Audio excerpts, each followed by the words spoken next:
Assalamualaikum warahmatullahi wabarakatuh. Halo rekan-rekan peternak entok, kembali lagi kita di channel Peternak Pemula. Apa kabarnya rekan-rekan peternak entok? Semoga sehat dan tetap dilancarkan rezekinya dan selalu semangat dalam budidaya entok. Nah rekan-rekan, selamat sore.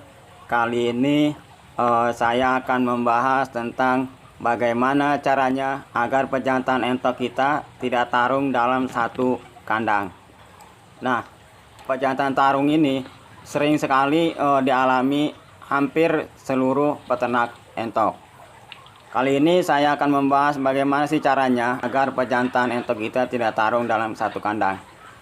Nah, sebelum lanjut ke pembahasan lebih jauh, alangkah baiknya yang baru gabung ataupun yang baru nongkrong di channel Peternak Pemula, silahkan subscribe terlebih dahulu dan jangan lupa nyalakan loncengnya agar rekan-rekan peternak entok tidak ketinggalan info terbaru dari channel Peternak Pemula. Nah lanjut. Nah rekan-rekan, banyak faktor ya yang menyebabkan kenapa entok pejantan kita sering tarung di kandang. Nah, yang menjadi faktor penyebabnya kenapa entok pejantan kita sering tarung adalah pertama yaitu masalah kekuasaan lahan ataupun kekuasaan kandang atau wilayah. Nah, yang kedua faktornya adalah perebutan sang betina. Lalu, bagaimana caranya agar entok pejantan kita tetap akur dalam satu kandang? Nah, di sini saya akan jelaskan beberapa cara agar entok kita tidak tarung. Nah, yang pertama yaitu menggunakan kandang sekat. Nah, kandang sekat yang saya maksud di sini adalah kandang sekat yang ada di kandang saya ini. Nah, ini kandang pembibitan saya ini menggunakan kandang sekat, kandang semi modern yang saya sekat.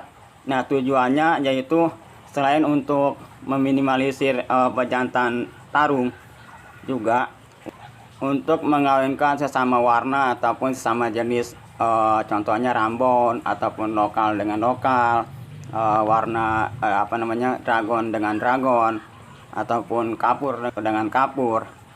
Nah itulah fungsi kandang sekat yang ada di kandang saya ini, adalah selain untuk meminimalisir si entok pejantan kita tarung, perkawinan sesama warna juga itu saya tujukan untuk kandang sekat ini. Nah lanjut yang kedua, bagaimana caranya agar entok pejantan kita tidak tarung dalam satu kandang. Nah di kandang semi umbaran yang baru di kandang saya ini, karena tidak ada sekatan ataupun tidak ada batasan, maka sudah dipastikan biasanya entok pejantan akan selalu tarung. Nah alhamdulillah di kandang sekat saya ini sesama pejantan tidak ada yang tarung. Nah bisa dilihat di sini ada pejantan kapur, rambon, ada juga lokal. Di sini pejantannya ada berapa ya? Ada 5 ekor lah. Ada 5 ekoran. Nah bisa dilihat walaupun sama pejantan tetap akur, tidak ada yang tarung. Nah bagaimana caranya kok bisa bisa tetap akur? Nah, hal yang saya lakukan di sini di awal-awal emang agak sulit ya agar entok pejantan di sini tetap akur. Nah, hal yang saya lakukan ketika itu adalah memasukkan entok pejantan saya ini secara bersamaan. Nah, seperti yang kita tahu, jika entok pejantan tidak dimasukkan dalam bersamaan, nah biasanya entok pejantan yang pertama datang itu akan menguasai wilayah kandang di sini. Nah kalau sudah seperti itu, sudah dipastikan entok yang baru datang, yang baru dimasukkan, otomatis akan kalah dan selalu akan tarung ketika ada entok baru yang datang. Karena biasanya kalau misalkan entok pejantan dimasukkan dalam bersamaan, nah semua entok yang kita bawa ke dalam kandang atau yang kita masukkan ke dalam kandang, otomatis belum ada yang bisa menguasai wilayah kandang tersebut. Nah makanya tidak akan ada entok pejantan yang merasa paling jago ataupun yang merasa paling menguasai wilayah kandang ini. Dan alhamdulillah setelah saya pakai cara itu, entok pejantan yang ada di sini ternyata bisa akur. Nah, bisa dilihat rekan-rekan, ini adalah 5 ekor entok pejantan, tidak ada yang berantem. Nah, lalu bagaimana kalau misalkan ada entok pejantan lagi yang kita masukkan? Otomatis entok pejantan yang baru yang kita masukkan lagi itu akan kalah. Nah, kalau sudah seperti itu, yang saya sarankan adalah lihat dulu entok mana yang paling menguasai wilayah kandang.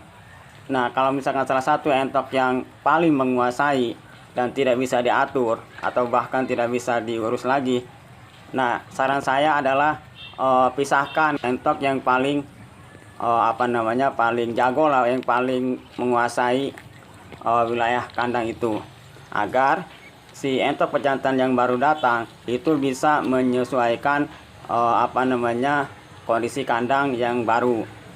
Nah, entok pejantan yang tadi yang merasa jago ataupun yang merasa menguasai, kita pisahkan atau karantina terlebih dahulu 1 minggu ataupun 2 minggu. Nah, nanti setelah 2 mingguan baru kita masukkan lagi ke kandang yang tadi. Nah, secara otomatis entok yang paling menguasai tadi itu akan merasa terasingkan dan akan merasa bahwa dia itu baru datang. Nah, disitulah nanti entok yang yang merasa paling jago itu tidak akan merasa menguasai kandang. Nah, lalu cara yang ketiga agar entok pejantan kita tidak tarung dalam satu kandang adalah, tipsnya ataupun saran saya adalah usahakan membeli pejantan dari luar itu masih dalam satu indukan atau masih satu peternakan ya. Karena kalau kita membeli pejantan dari satu peternak, maka yang sudah dipastikan biasanya itu dari kecil sampai besar, pejantan itu akan selalu bersama-sama, dan sudah dipastikan juga itu tidak akan tarung ketika dimasukkan dalam satu kandang. Nah, rekan-rekan, lalu cara yang keempat adalah tipsnya agar entok pejantan kita tidak tarung adalah membesarkan sendiri calon entok pejantan kita dari kecil sampai istilahnya sudah dia bisa kawin, itu kita besarkan sendiri. Nah, secara otomatis bahkan itu sudah dipastikan entok pejantan yang ada di dalam kandang kita itu tidak akan pernah tarung, karena dari awal ataupun dari kecil itu selalu bersama dan selalu akur. Nah, rekan-rekan, begitulah sedikit cara ataupun tips dari saya agar entok pejantan kita tidak tarung dalam satu kandang. Nah, rekan-rekan, cukup sampai di sini dulu video kali ini.